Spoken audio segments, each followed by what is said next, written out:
Hello everyone. Welcome back to my channel. Kim Victoria here with yet another rather unusual journal. And this one is totally inspired by Natasha on Treasure Books. She has a Patreon channel now, so if you're so inclined and you want to see how she presents weaving for journals, by all means, I'm going to put her link in so that you can check that out as a possibility. Of course, you can go to Treasure Books here on YouTube. I don't know that she has any weaving things on there yet, but you never know, she might. But this is what I created inspired by her. I had this Bernat Boa, one of those old eyelash yarns. So these were given to me, and I didn't know what I was going to do with them. I thought maybe I'd just put them back in the thrift store from whence they probably came. And but then this project came up. So I don't have an actual tutorial, but I do have some photos.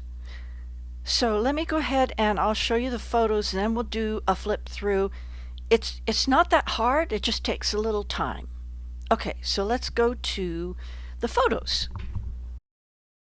And I'm just going to flip through these pretty quickly. This is the weave the way I set it up. I used it's a polyester twine of some sort, and I just have it wrapped around a cloth covered cardboard cover. So I used a very heavyweight cardboard, just wrapped that around. It just seemed like a nice spacing between those fibers, which is actually what is called the warp. When you're doing weaving, it's called the warp. And here is showing what it looks like on the back. So I had to tape down the initial thread, then wrapped everything on top of that. And I kind of have a lot of tape on there for the end. I also applied some fabric tack kind of glue where I knew there wasn't going to be any other kind of covering. This is just something I have never done before, so it was just fun to try. And here you are seeing the beginning. Now the stick up at the top is like just a popsicle stick, tongue depressor kind of stick. I created what's called a shed in weaving. So I did that over, under to create like a space. And what happens with that space is then I only have to go over under with my needle in one direction. And what I'm using is a long crochet hook so that I can pull the thread through, because you could also use a needle, but I have this sort of thing with the crochet hook, so I just had to reel off some yarn and I could pull it through whichever direction I was going, and the crochet hook worked really well for me, but a needle also works really well as well. And here I'm showing the crochet hook that's through the shed. So it's creating a shed. If you think of a shed as an enclosure that has a roof over it that you can put things under. So that's essentially what you're looking at here, is it creates an opening. So yeah, this is just showing in the beginning of the weave. And what did I use? I just you have to kind of poke the threads down once you've got them through. But I know you could find lots of weaving videos on YouTube. So that way you can learn some weaving. I've already done a little bit in my life, very little, but I've done a little bit. That's the only photos that I took. I wasn't thinking about making a tutorial video, obviously, but this section up here, it was getting tight, because we're so close to the top and these threads are wrapped tightly around this cover. So yeah, I definitely had to use a needle and just go in and out both directions, because I had to remove the shed, obviously. So this is how it has turned out. And this is strong yarn. So whatever this base yarn is, it's very strong. So I went, why not use it to sew in the signatures? And this is just, just a cotton cover. So there we go. And I crocheted, just did a chain stitch, really. That's all it is, a chain stitch of the two yarns, two strands, one of each of the yarns together. And then I did that fun thing. So let's look at that for a second. So These were offcuts, so why not, right? Just little offcuts.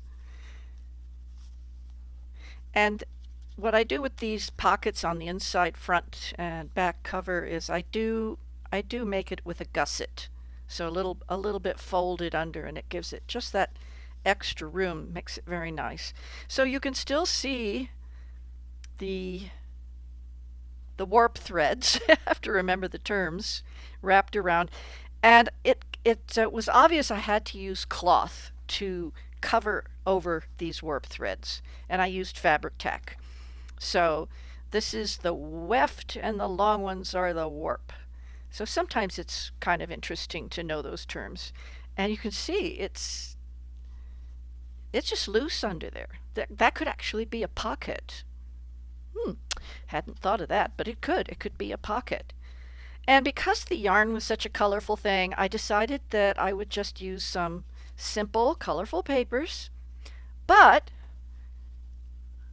I poked holes, 1 inch apart, half inch apart, I think. Yeah, they're half-inch apart. I did a little pencil mark across over here, punched all the holes, and then I did a slip stitch through the first hole, then I just did slip stitch, single crochet, slip stitch, single crochet, all the way across. It just seemed like a fun thing to do, right? And this is a cardstock. It's a lightweight cardstock, but it is a cardstock. And I wasn't very aggressive with my pulling of the thread. I kept it very loose. So yeah, this is just very simple. This is some of my painted paper. Just use some different colors that matched the yarn was my only goal. And there is the signature. 3-hole pamphlet stitch. This yarn is strong. I really yanked on it. It doesn't want to break. I'll hurt my fingers first. So that's all I did is I alternated between the two colors, and I thought that was fun. I'm really glad I did that. I think that's neat. But yeah, it's just started in the one hole, and I carried the tail of the beginning, for those of you who crochet, that I just carried the tail with the needle. I had a long tail to start, and I just carried the two threads through the slip stitch, single crochet, slip stitch, all the way across, and then the tail I had at the end, just ran it through, just to end it off, but then I just wove it in and out, in and out, in and out underneath the foundation, and it just disappears because it's so fuzzy. So that's how you crochet that.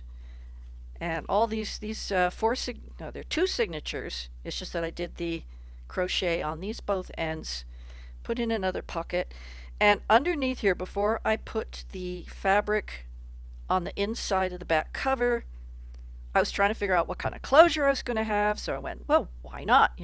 So I took a little piece of cardstock that you can kind of feel under here, but you sure can't see it. And I poked a hole in it, and I just started the crochet, just the slip stitch, and just did a chain. So it's just chain stitch, that's all it is, until it was long enough to go 1, 2, and I made it a bit long, but it's like, that's okay.